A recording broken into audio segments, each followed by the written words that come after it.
প্রিয় কর্মচারী এবং অবসরপ্রাপ্ত কর্মচারী বন্ধুগণ, আপনারা ইতিমধ্যেই শুনেছেন যে মহামান্য সুপ্রিম কোর্টে জাস্টিস সঞ্জয় কারোলের বেঞ্চে confederation of state government employees and others versus state of West Bengal and others অর্থাৎ ডিএ মামলার আজকে আদালত অবমাননার মামলার শুনানি ছিল।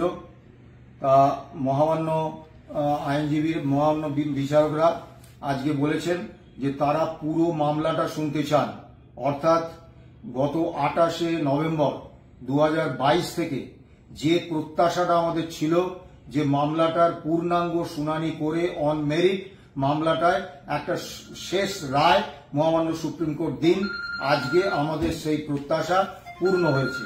আমরা অত্যন্ত খুশি এবং আমরা আশা করি গত 16ই মে যে রায় হয়েছে তারপরে আজকের যে নির্দেশ হলো তাতে আমরা 100% আশাবাদী যে মহামান্য কলকাতা হাইকোর্টের গত 2022 সালের 20শে মে যে রায় DA is a legally enforceable fundamental right সেইটা বহাল থাকতে চলেছে এবং 25% নয়, আমরা 100% ডিএ বকেয়া ডিএ জুলাই 2009 থেকে ডিসেম্বর 2019 পর্যন্ত পেতে চলেছি। তা এটা কর্মচারী আন্দোলনে একটা ঐতিহাসিক জয় হিসেবে চিহ্নিত হবে। এ বিষয়ে আমাদের আইনজীবী অন্যতম আইনজীবী স্নেহভাজন ফিরদৌস শামীম, তাকে আমি কিছু বলার অনুরোধ করছি, তিনি কিছু বলবেন। দেখুন, আজকে মহামান্য বিচারপতি সঞ্জয় কারোলের বেঞ্চে আজকে মামলাটি ছিল এবং এর আগের যে নির্দেশ সেই নির্দেশ যেহেতু পালন করেনি রাজ্য সরকার, তাই confederation of state government employees এর পক্ষ থেকে কন্টেম্পট অ্যাপ্লিকেশনটি ছিল। রাজ্য সরকার একটা মডিফিকেশন অ্যাপ্লিকেশন করেছে, সেই মডিফিকেশন অ্যাপ্লিকেশনটি ছিল এবং এসএলপিটি ছিল। কিন্তু রাজ্য সরকারের পক্ষ থেকে যারা আইনজীবী ছিলেন তারা বলেছেন তাদের আন্ডারস্ট্যান্ডিং ছিল যে ওই অ্যাপ্লিকেশনগুলো শুনানি হবে, মূল মামলার শুনানির বিষয়ে তারা সম্ভবত যেটা বলতে চেয়েছেন যে তারা হয়তো প্রস্তুতি নিয়ে আসেননি, তাই তারা সময় চাইছিলেন। আমরা আমাদের পক্ষ থেকে একেবারে অপোজ করি, তার কারণ আমাদের যেহেতু কলকাতা থেকে আসতে হয় এবং এটা কর্মচারীদের এই যে মামলাটি সেটি প্রায় 10 বছর ধরে পেন্ডিং। এই মলয়দা রয়েছেন, শ্যামলদা রয়েছেন, 2016 সালের মামলা, আজকে 2025 সাল, আমরা 6 বার জিতেছি এবং ডিএ যে এআইসিপিআই অনুযায়ী দিতে হবে এটা রোপারুল 2009-এ বলা আছে এবং এই সিম্পল আন্ডারস্ট্যান্ডিংটি হতে একটি সরকারের যে 6 বার হারতে হয় এটাই আমাকে অবাক করছে। কিন্তু তারপরেও তারা আবার সময় চাইছেন, এটাও আরো বেশি অবাক করছে। যাই হোক, রাজ্য সরকারের পক্ষ থেকে এই সময় চাওয়ার যে নতুন নতুন ট্যাকটিক্স, কখনো অ্যাপ্লিকেশন করে কখনো আদালতের সামনে সময় চাওয়া, কিন্তু আমরা সেটা বলেছি যে আমরা এই মামলাটি পূর্ণাঙ্গ শুনানি হবে এবং আগামীকাল মহামান্য বিচারপতিদ্বয় বলে দিয়েছেন এই মামলার পূর্ণাঙ্গ শুনানি সেটি করবেন এবং সেই পূর্ণাঙ্গ শুনানি কে কোন কাউন্সিল কতক্ষণ সময় নেবেন সেটিও জিজ্ঞাসা করে নেন এবং আগামীকাল যেমন ধরুন কনফেডারেশনের পক্ষ থেকে সিনিয়র অ্যাডভোকেট বিকাশ রঞ্জন ভট্টাচার্য তিনি বলেছেন তিনি আধ ঘন্টা বলবেন, হাফ অ্যান আওয়ার বলবেন, ফলে সেই হাফ অ্যান আওয়ার অন্যান্য রাজ্য সরকারের পক্ষ থেকে একজন কাউন্সিলই বলবেন, ফলে তার কিছুটা সময় এই নিয়ে মোটামুটি আগামীকাল বা ম্যাক্সিমাম হলে আগামীকাল না হলে তারপরের দিন হয়তো স্পিল ওভার হতে পারে। যাই হোক না কেন এই মামলাটি একেবারে ওয়ান স্টেজ একেবারে শুনানি শেষ করে দেবেন সে কথাও বলেছেন মহামান্য বিচারপতিরা।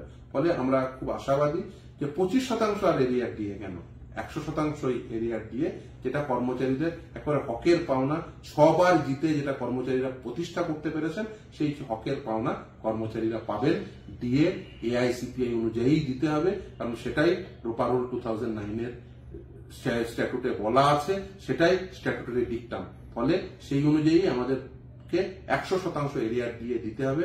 Confederation of state government employees যে লড়াই শুরু করেছিলেন 2016 সালে, সেই লড়াই 6 বার জেতার পরে 7ম বারে আবার সুপ্রিম কোর্টের সামনে আশা করি তার পরিসমাপ্তি ঘটবে এবং কর্মচারীদের মুখে হাসি ফুটবে, বিশেষ করে পেনশনাররা যারা সব থেকে বেশি এই মুহূর্তে কষ্টে আছেন, তার কারণ তারা খুব স্বল্প পরিমাণ পেনশন পান, তার সঙ্গে তারা যদি ডিআরটা অর্থাৎ ডিয়ারনেস রিলিফটা যদি সঠিকভাবে না পান তাহলে কিন্তু তাদের এই যেমন ওষুধের দাম বা অন্যান্য নিত্য প্রয়োজনীয় জিনিসের যে পরিমাণ মূল্যবৃদ্ধি ঘটেছে তাতে সেটা সত্যি সত্যি তাদের মিট আপ করা খুব কঠিন হয়ে যাচ্ছে।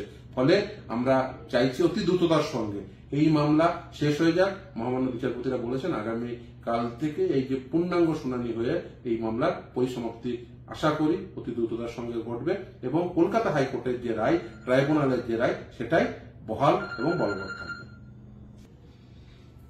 নমস্কার কর্মচারীবৃন্দ, আজ যে কি হলো নিশ্চয়ই ইতিমধ্যে আপনারা মিডিয়ার মাধ্যমে জেনে গেছেন। আজকে সরকার চেয়েছিল, যেটা মূল কথা, মামলাটি যাতে আরো অনেকটা সময় পিছিয়ে যায়, কিন্তু আমরা আগেই বলেছি যে মাননীয় সঞ্জয় কারোলের বেঞ্চ রাজ্য সরকারের এই যে মানে দিনের পর দিন ডিএ না দিয়ে ডিএটাকে দীর্ঘায়িত করা চক্রান্তটা ধরে ফেলেছে বলে আমরা মনে করছি এবং আরো বেশ কয়েকদিন পরে মামলাটার শুনানি চেয়েছিল, কিন্তু মাননীয় সঞ্জয় কারোল আগামীকাল একদম ম্যারাথন শুনানি করে মামলাটি শেষ করবে সেই বার্তাই দিয়েছেন।